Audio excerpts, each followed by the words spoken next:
Good to meet you. Good to meet you. And you're getting the a very nice sunset shot here in the background. So best shot Right. of the day. You waited until magic hour. Okay. I am with Joachim Hedén, the filmmaker behind The Last Breath, a movie that I really enjoyed. I think one of the main reasons why I enjoyed your film is if someone says this is a quote shark movie, you can just say it could be fantastical, it could be a little bit campy, escapist, but I think your film really goes very logical in the way it's executed. You could see yourself in these moments. And can you speak to the fact of making The Last Breath a very logical movie as far as there's nothing really that's out of the ordinary, which I found the grounded feeling made me really enjoy this film. Thank you. I guess I always thought that this film should work as a thriller. Like if you took the shark away, it's almost like the film should still work as a thriller, as a dive thriller. So I don't want to say that the shark is an added bonus because it's absolutely one of the major elements in in this film.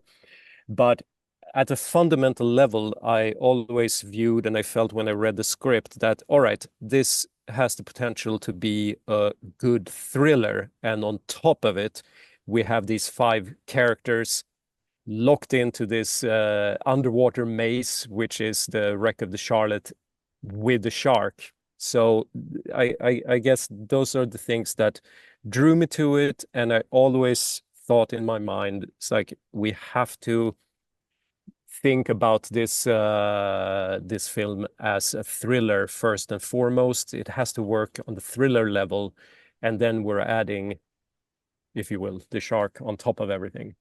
I'm a I don't know huge if that answers your question, but it, that's how I always thought about it. it definitely answers my question. I'm a huge cinephile, and but I am just confused and also amazed at how hard is it to actually.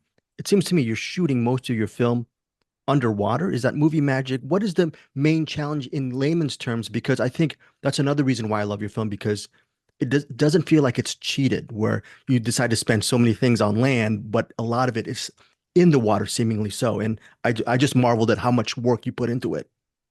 Thank you. This is, I made an underwater film a few years ago called Breaking Surface. And where and if we're successful in this movie, I think it's largely because I had that experience of the first movie and that I was able to bring with me a couple of key collaborators from that first film onto this one. So one of the key people is Erik Börjesson, the underwater cinematographer, and also a man called Ian Creed, who was the dive supervisor and basically sort of our tank and water guy. But to get more into the nitty-gritty of the filmmaking, everything that you see that takes place in the open ocean, all of that is shot in Malta or in the waters outside of Malta.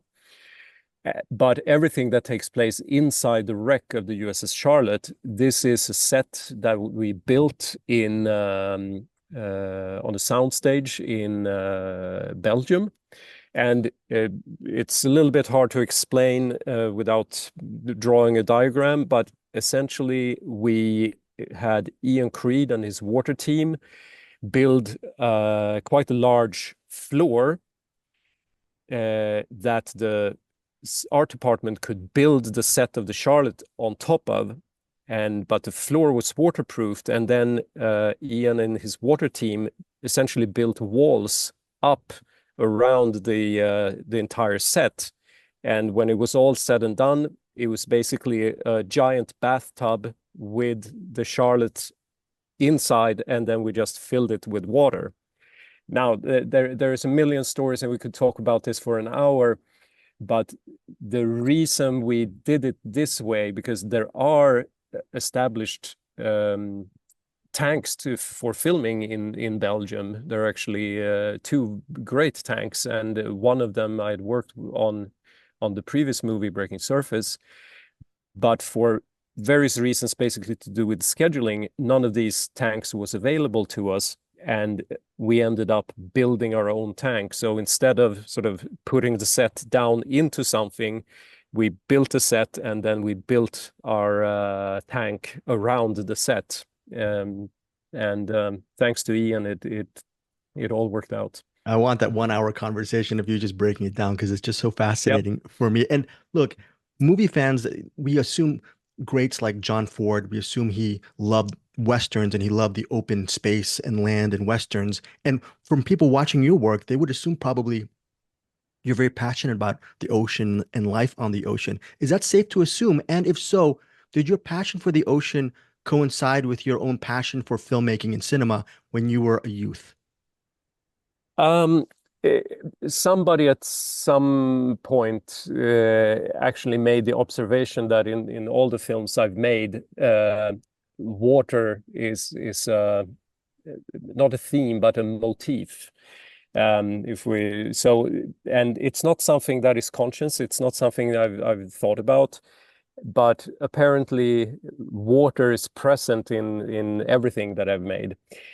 But getting back to the specifics of this movie and possibly the previous film, Breaking Surface, uh, no, I just think that once you go underwater, it's a wonderful device for filmmaking and storytelling, because as soon as you go underwater, you have a ticking clock.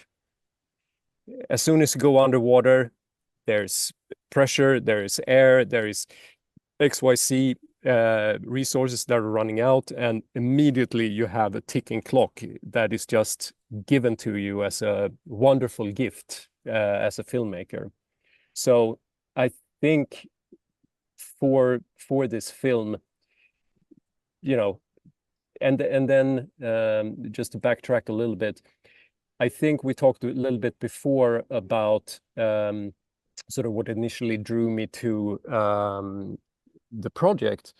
And when the producers came and said, look, we want to make this shark movie with 5 characters trapped inside of a shipwreck from the Second World War, immediately I had these images in my head. I could see how this would work as a shark movie, but also purely at the thriller level.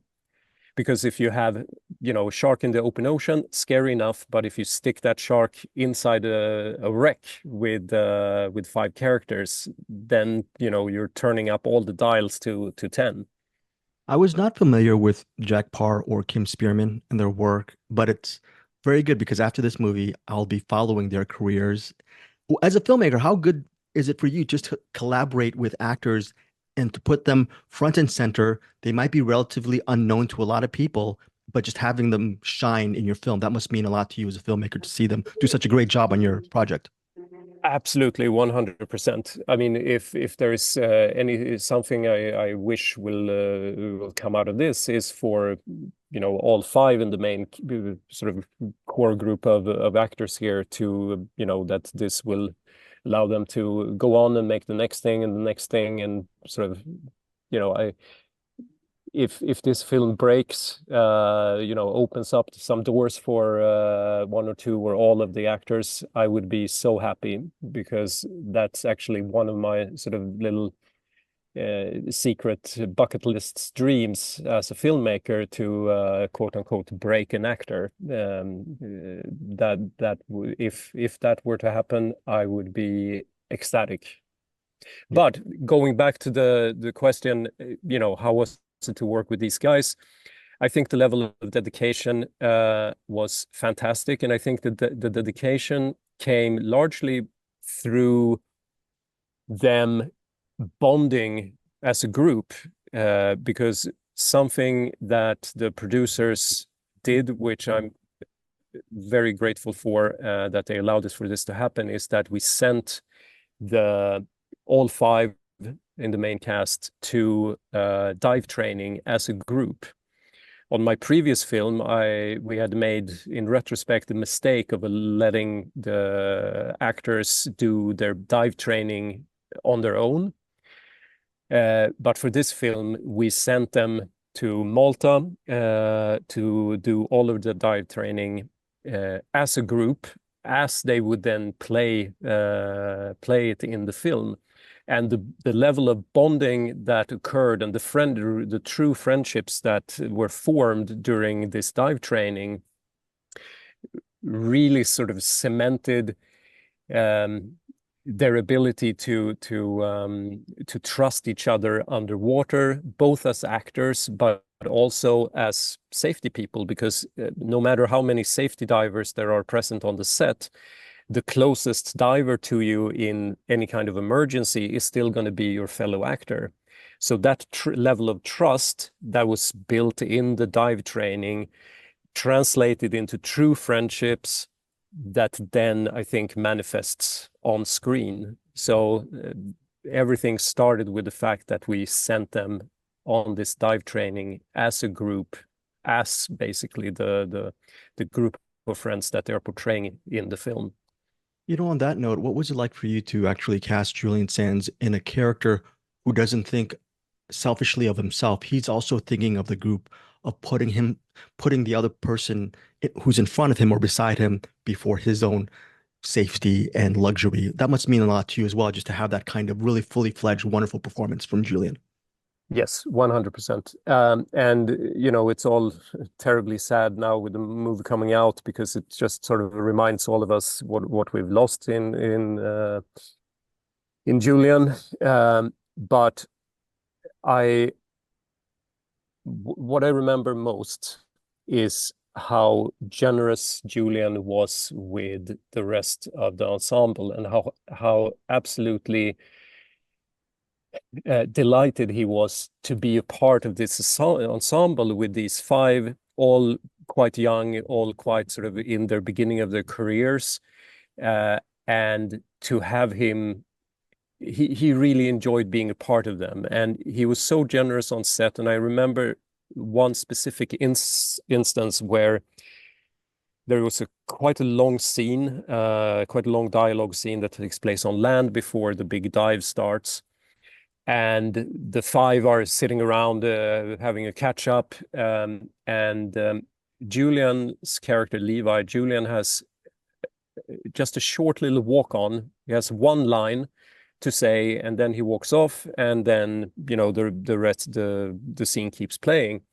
And it was quite a long scene. It was probably a good 6, 7, maybe even 8 minutes in total. And Julian just had this one little walk on with this one line, and it would have been a perfectly normal request for any actor to come to me and say, "Hey, can we, just knock out my little walk on first?" And then, he would be done for the day. But he wasn't interested in that. He wanted to be a part of the scene. He wanted to be a part of the ensemble. So hour upon hour, take after take, take after take, he would just wait in the background. And then when the time came, he would just do his little walk on, say his one line, disappear, and then just stand in the background, wait for the next one. And for most of these takes, he wasn't even on camera, but he still wanted to be there for the rest of the cast, because he considered the 6 of them as an ensemble. And I think Julian lived his. I shouldn't really speak to Julian, because now I'm making myself out as more of a personal friend to him than I am, but I still had a very strong sense that Julian lived his life, at least his work life, with a credo that said, whatever is in front of you, if it's worth doing, it's worth doing 100%.